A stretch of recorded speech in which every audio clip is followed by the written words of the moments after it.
कि तुम तो बाबा जी हो, हमको बता रहे हो अपने मैया बाप की सेवा करनी चाहिए, और तुम बचपन में भी घर द्वार छोड़ के बाबा जी है गए, तुमने मैया बाप की सेवा नहीं करी।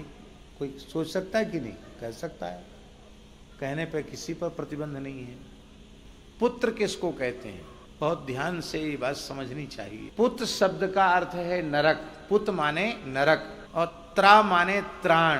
जो अपने पिता माता को नरक में गिरने से बचा ले उसको पुत्र कहते। इसलिए जो भाग्यशाली संस्कारी जीव ग्रह त्याग करके साधु बन जाते हैं, सन्यासी हो जाते हैं और ईमानदारी से भगवत सेवा में भजन में लग जाते हैं, उनके भजन से केवल जन्मदाता पिता माता का नहीं, न जाने कितनी पीढ़ियों का उद्धार हो जाता है।